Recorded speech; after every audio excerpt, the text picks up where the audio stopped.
कल हम लोगों ने एक बात वहां पर जो पार्क में कार्यक्रम होता है, मैंने इतिहास को लेकर के कुछ बातें बताई कि हम लोगों का इतिहास कितना गौरवशाली रहा है, लेकिन दुर्भाग्य है कि हम अपने अतीत के पन्नों को भूल गए, विस्मरण कर गए हम लोग। और एक बहुत बड़ा षड्यंत्र चला कि भारत के लोगों को भारत का इतिहास पता नहीं चलना चाहिए।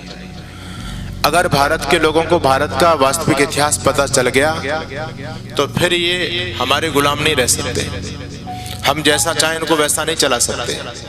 अगर इनको पता चल गया कि हम आर्य हैं, और आर्य का मतलब होता है श्रेष्ठ व्यक्ति, चरित्रवान, ईश्वर भक्त, प्रभु भक्त, मातृपितृ भक्त, राष्ट्र भक्त, यदि इनको पता चल गया कि हम आर्य हैं तो फिर आर्य बनने का प्रयास करेंगे। इतिहास समाज का दर्पण होता है, और दर्पण में क्या करते हैं, हम अपने आप को संवारते हैं उसमें देख करके। ठीक इसी प्रकार से इतिहास को देख करके आने वाली पीढ़ियां उससे प्रेरणा लेती हैं। जिस जाति का, जिस वर्ग का इतिहास जितना गौरवशाली होगा, वो जाति दुनिया में अपने झंडे बुलंद करती है। तो हमारा इतिहास बहुत अच्छा था बच्चों। महर्षि दयानंद जी महाराज सत्यार्थ प्रकाश के अंदर लिखते हैं 11वें समुल्लास में, ये आर्यावर्त देश ऐसा है जिसके सदृश भूगोल में कोई दूसरा देश नहीं है। आर्यावर्त यानी भारत देश, भारतवर्ष का ही सबसे प्राचीनतम नाम आर्यावर्त है। ये आर्यावर्त देश ऐसा है जिसके सदृश भूगोल में कोई दूसरा देश नहीं है। आगे ऋषि ने बहुत प्यारी बात कही। ऋषि कहते हैं जो पारसमणि पत्थर सुना जाता है वो बात तो झूठी है। आप लोगों ने कहानी सुनी होगी कि वो पारस पथरी होती थी, और उसकी विशेषता ये होती थी कि उस पथरी को यदि लोहे से स्पर्श कर दें तो लोहा भी सोने में बदल जाया करता था, वो कन्वर्ट हो जाता था। ऐसी कोई पथरी है नहीं। वस्तुतः यदि ऐसी कोई पथरी होती तो धरती पर लोहा बचता ही नहीं, सारे के सारे लोग अपने लोहे को सोने में बदल लेते। लेकिन ऋषि दयानंद ने कहा कि पारस पथरी क्या है। महर्षि दयानंद कहते हैं जो पारसमणि पत्थर सुना जाता है वो बात तो झूठी है, परंतु ये आर्यावर्त देश ही सच्चा पारसमणि है, जिसको छूने के साथ ही लोहे रूप दरिद्र विदेशी स्वर्ण में अर्थात धनाढ्य हो जाते हैं।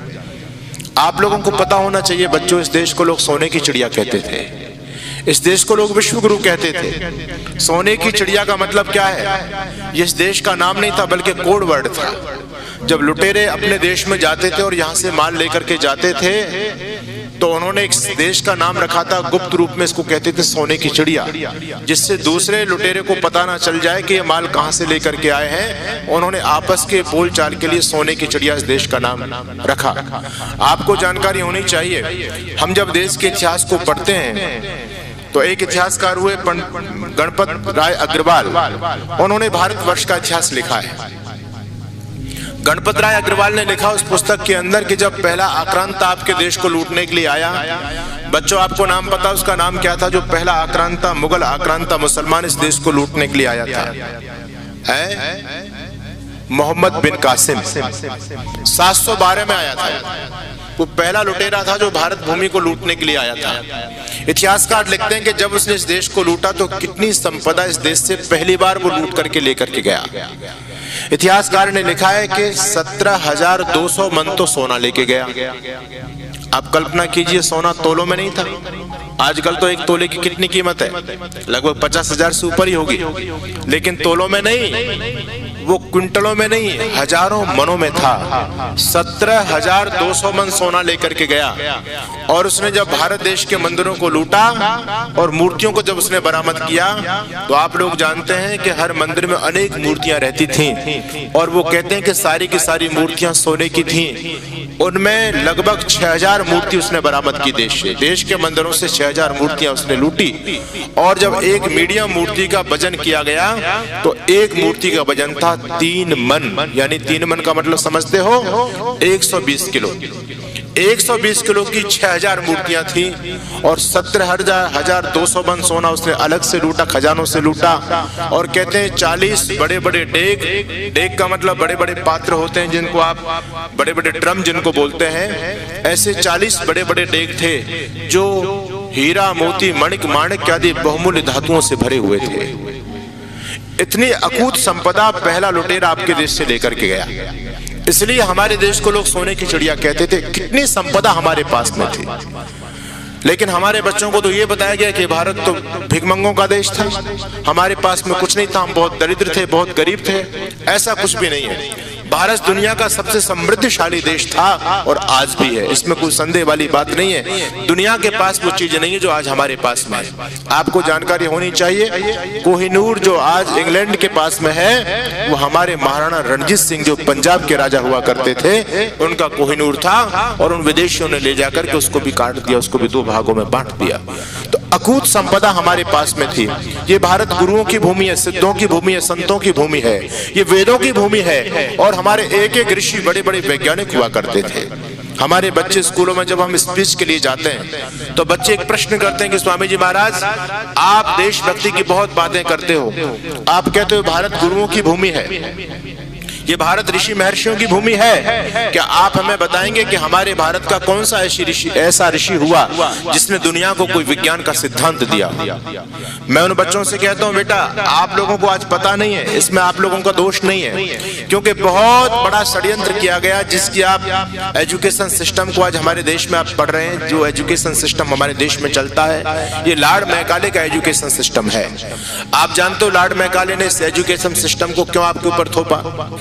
वो व्यक्ति स्पष्ट कहता है कि मैं एक ऐसा एजुकेशन सिस्टम इस देश में लागू करना चाहता हूं जिससे आने वाले समय में भारत के नौजवानों के मन में भारतीयता के प्रति घृणा पैदा हो जाएगी, और मैं इनके इतिहास में पूरी तरह से विदेशी चीजों को रखूंगा जिससे विदेशी चीजों के प्रति इनका आकर्षण बढ़ेगा, उनको ये अच्छा मानेंगे और भारतीयता की इनकी जड़ों से हम इनको काट देंगे, जिससे आने वाले समय में भारत के बच्चे बाहर से देखने में तो भले भारतीय नजर आएंगे लेकिन अंदर से वो पूरी तरह से कन्वर्ट हो गए होंगे, अंदर से पूरी तरह से बदल जाएंगे।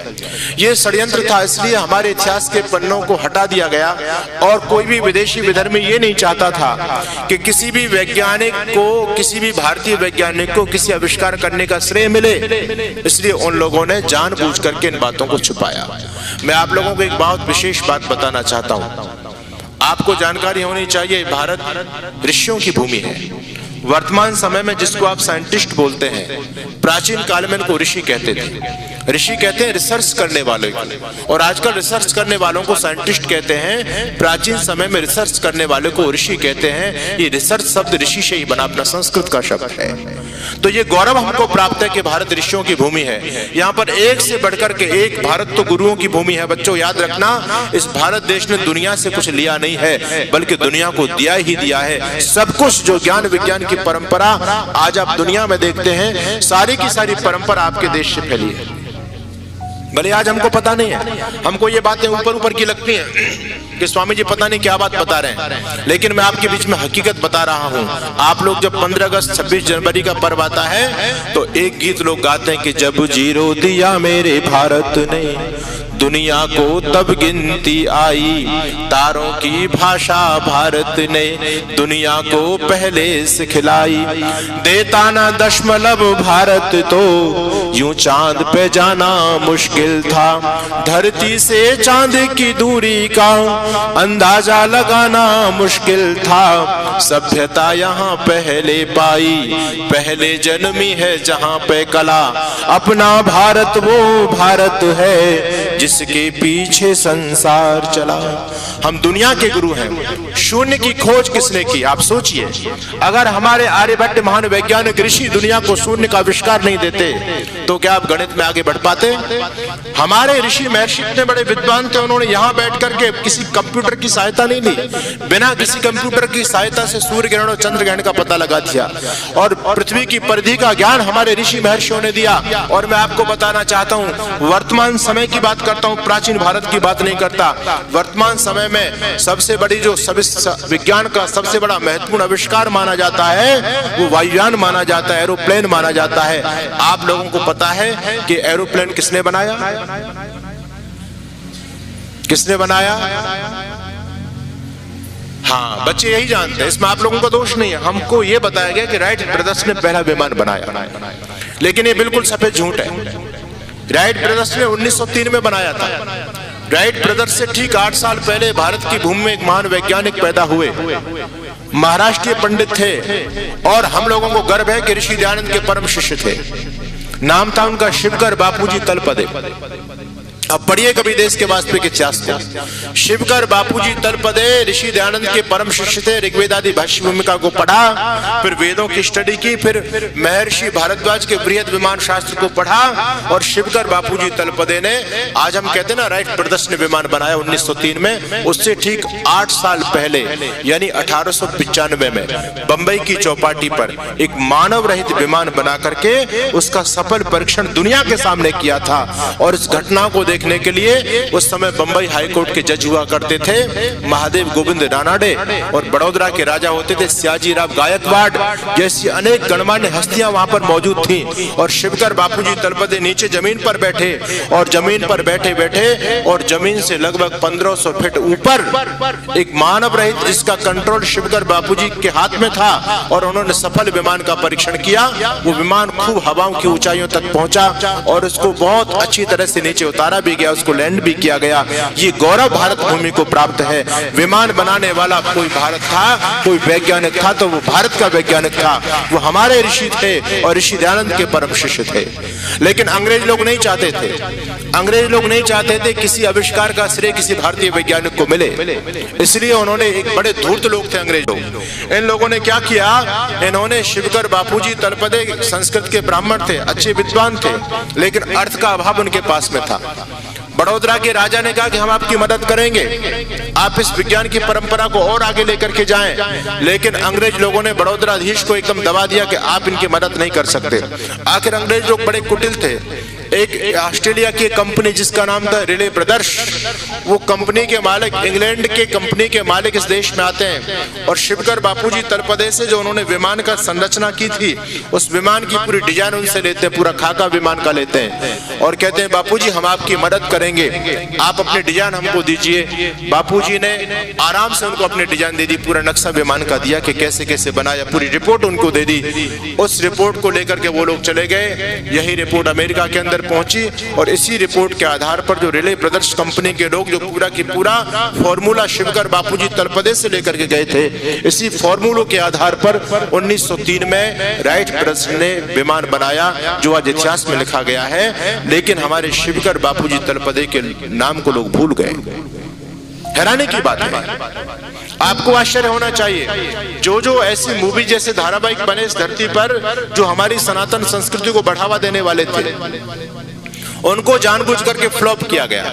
जैसे धारावाहिक बना चाणक्य के नाम से, आप लोगों ने चाणक्य देखा है? चाणक्य कितना अद्भुत धारावाहिक है। उस समय का वो उसमें चरित्र चित्रण किया गया, जिस समय एक मुगल लोग ये शक और हूण हमारे भारत भूमि की तरफ बढ़ रहे थे, और हमारे गुरुकुलों के ब्रह्मचारियों को, भगवाधारियों ने, इन गुरुकुलों के आचार्य ने इस संस्कृति को बचाने के लिए कितना महत्वपूर्ण योगदान दिया, अपना सारा का सारा बलिदान दे करके इस देश की संस्कृति को बचाया।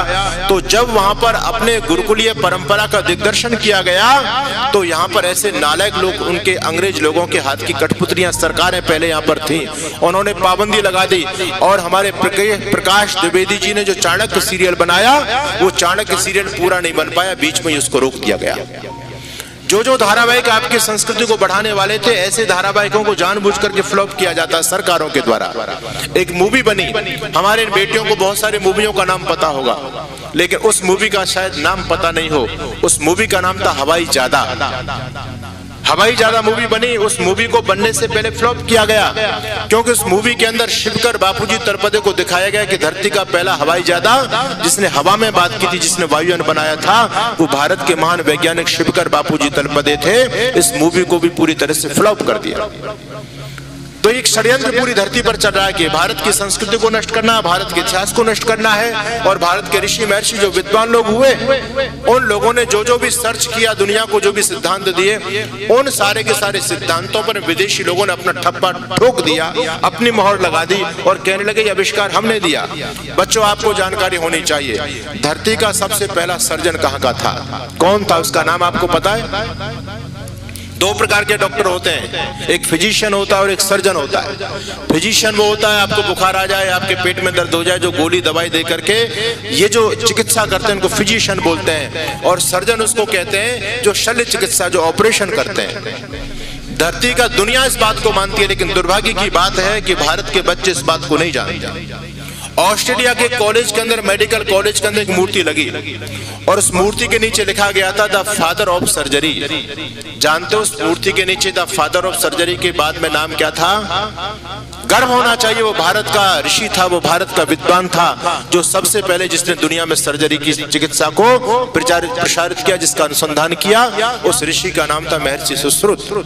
महर्षि सुश्रुत सबसे पहले शल्य चिकित्सक थे और उन्होंने अपनी सुश्रुत संहिता के अंदर लगभग 300 प्रकार के ऑपरेशनों का वर्णन किया है।